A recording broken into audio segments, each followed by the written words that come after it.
Assalamualaikum warahmatullahi wabarakatuh. Oke teman-teman, karena ini pertemuan pertama dengan saya, jadi di sini saya akan sedikit menjelaskan tentang akuntansi perbankan dan akuntansi umum. Apa sih akuntansi umum itu? Akuntansi umum jika dipandang dari sudut fungsinya adalah proses identifikasi, pengukuran, dan komunikasi informasi ekonomis untuk para pemakai informasi untuk membuat pertimbangan-pertimbangan dan mengambil keputusan yang tepat dan jelas. Nah, jika dipandang dari sudut kegiatannya, akuntansi merupakan suatu proses yang meliputi pencatatan, penggolongan, pengiktisaran, dan pelaporan transaksi keuangan yang terjadi dalam perusahaan.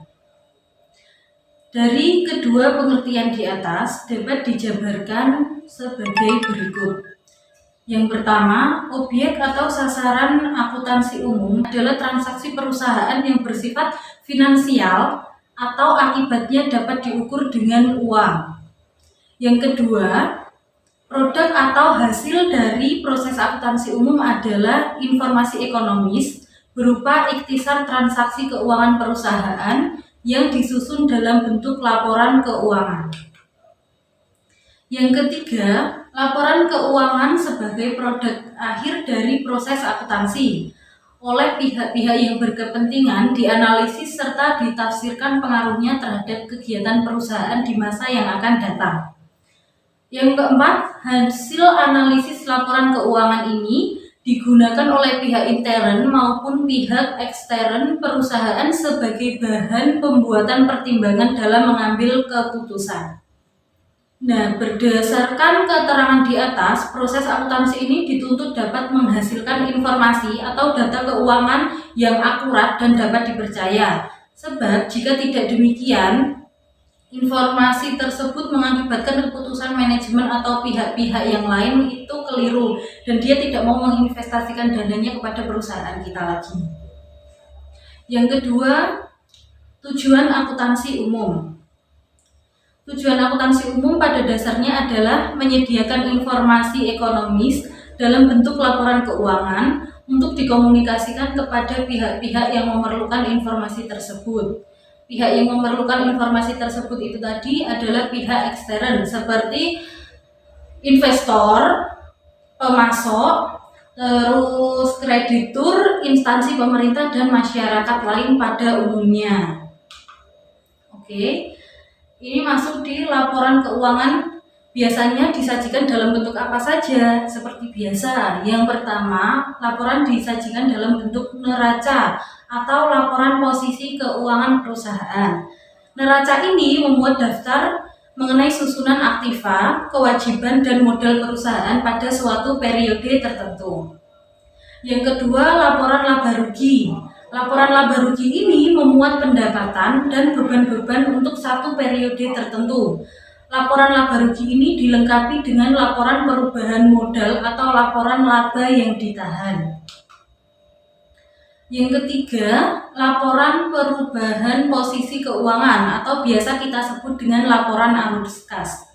Laporan ini berisi tentang informasi mengenai sumber dari mana dana itu diperoleh dan kemana dana itu akan digunakan. Sekarang kita masuk di proses akuntansi umum. Kegiatan akuntansi ini bisa mencapai tujuannya yaitu dengan menyediakan laporan keuangan dan biasa kita sebut dengan siklus akuntansi. Kegiatan tersebut pada garis besarnya meliputi A. Pencatatan dokumen transaksi ke dalam jurnal. B. Pemindah bukuan atau posting data jurnal ke buku besar. C. Penyusunan laporan keuangan. Nah, di bawah ini dapat kita gambarkan sebagai berikut.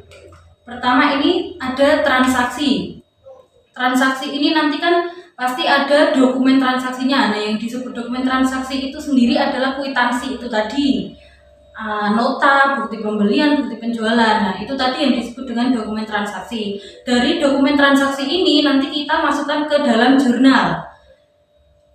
Dari jurnal ini nanti kita masukkan ke dalam buku besar. Setelah dari buku besar kita buat laporan keuangannya. buku besar juga itu terdapat buku besar pembantu. Oke, sekarang kita masuk ke akuntansi perbankan. Karakteristik transaksi keuangan bank. Karakteristik transaksi keuangan bank itu meliputi apa saja? Yang pertama, volume terjadinya transaksi setiap hari banyak. Yang kedua, memerlukan penyelesaian dengan segera. Dalam artian, transaksi hari ini harus diselesaikan pada hari ini juga, tidak ditumpuk sampai dengan keesokan harinya, karena itu dapat menghambat kinerja kita di esok hari. Yang ketiga, memerlukan buku pembantu yang banyak. Yang keempat, memerlukan banyak dokumen-dokumen dasar sebagai bukti pencatatan suatu transaksi. Yang kelima, banyak transaksi yang mengandung syarat, sehingga pengaruhnya terhadap aktiva dan kewajiban bank masih bersifat kemungkinan atau biasa kita sebut dengan kontingensi, tergantung dipenuhi tidaknya syarat-syarat yang bersangkutan. Kita masuk di proses akuntansi bank. Di bawah ini bisa kita gambarkan siklus akuntansi bank. Yang pertama dari transaksi, seperti pada umumnya tadi. Transaksi itu nanti ada nota, ada kwitansi-kwitansi, dan itu disebut dengan dokumen transaksi. Dari transaksi tersebut kita catat ke dalam buku harian dan buku pembantu. Setelah itu, data dalam buku harian itu diperlukan untuk menyusun laporan keuangan harian. Laporan tersebut diperlukan untuk manajemen menentukan kepentingan pada hari berikutnya. Nah, dari data harian itu secara individual nanti dicatat ke dalam jurnal untuk kemudian diposting ke dalam buku besar. Setelah itu, saldo rekening pengendali dalam buku besar itu harus sama dengan total saldo rekening pada buku pembantu masing-masing. Jadi tidak boleh beda ya, harus disamakan antara saldo pada buku A dan saldo pada buku pembantu B. Yang terakhir ini laporan keuangan untuk periode tertentu. Maksud periode tertentu ini di sini misalnya laporan triwulan, laporan bulanan, laporan tahunan, dan sebagainya, seperti itu. Sekarang kita masuk di laporan keuangan bank. Tujuan proses akuntansi pada setiap jenis termasuk bank adalah menyediakan laporan keuangan untuk kepentingan intern atau manajemen dan pihak-pihak lain yang terkait dengan perusahaan itu sendiri. Menurut pernyataan standar akuntansi keuangan atau PSAK nomor 31 terdiri atas yang pertama neraca bank disusun seperti biasanya, yaitu terdiri dari kelompok aktiva, kewajiban, dan modal. Aktiva dan kewajiban ini disajikan dalam bentuk neraca bank, tidak dikelompokkan menurut yang lancar ataupun tidak lancar.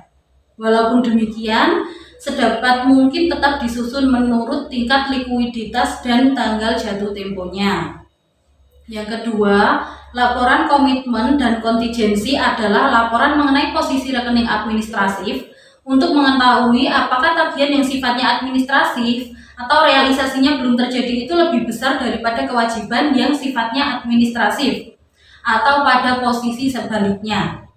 Yang ketiga, laporan laba rugi bank memuat informasi mengenai pendapatan dan beban baik yang diperoleh dari kegiatan utama bank maupun dari kegiatan lainnya. Pendapatan dan beban ini disusun dalam bentuk berjenjang atau multiple step dengan membedakan antara pendapatan dan beban yang berasal dari kegiatan operasional dengan pendapatan dan beban dari kegiatan non-operasional lainnya. Yang keempat, laporan arus kas. Ini memuat informasi mengenai dari mana sumber keuangan bank beserta penggunaannya itu mempengaruhi perubahan kas secara keseluruhan. Sehingga dalam penyusunannya diperlukan data neraca dari kedua laporan keuangan dan data lainnya yang relevan. Yang terakhir ini adalah catatan atas laporan keuangan. Oke, kita masuk di perbedaan sistem akuntansi umum dan sistem akuntansi perbankan. Dari uraian singkat mengenai akuntansi umum dan akuntansi perbankan di muka, tampak pada dasarnya sistem akuntansi yang diterapkan pada bank tidak berbeda dengan sistem akuntansi umum, baik mengenai prosedur pencatatan maupun mengenai penyusunan laporan keuangannya. Itu sama saja ya, tidak ada perbedaannya. Yang membedakan hanya akun-akunnya saja. Aplikasi atau penerapan sistem akuntansi umum pada bank tentu saja harus disesuaikan dengan tuntutan karakteristik kegiatan usaha bank. Hal inilah yang mengakibatkan sistem akuntansi perbankan dengan sistem akuntansi umum tampak berbeda, baik dari segi pencatatan, buku besar maupun laporan keuangannya.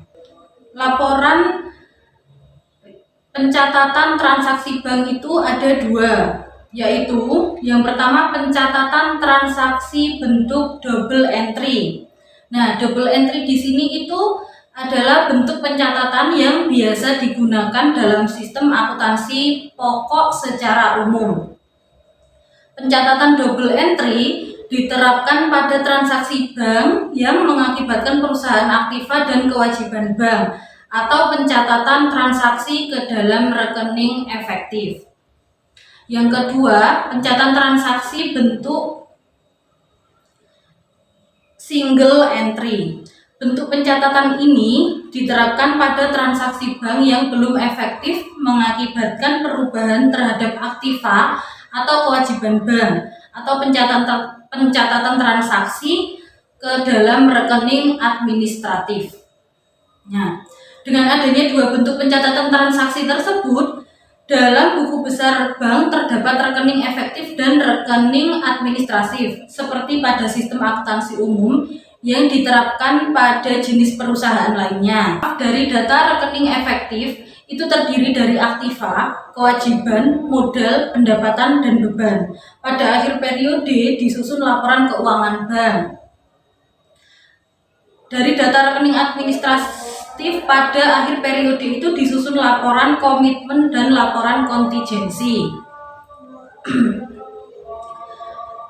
Nah, laporan keuangan bank seperti yang telah saya uraikan tadi pada dasarnya tidak berbeda dengan laporan keuangan pada sistem akuntansi yang diterapkan secara umum. Perbedaannya terletak pada komponen laporan keuangan, sejenis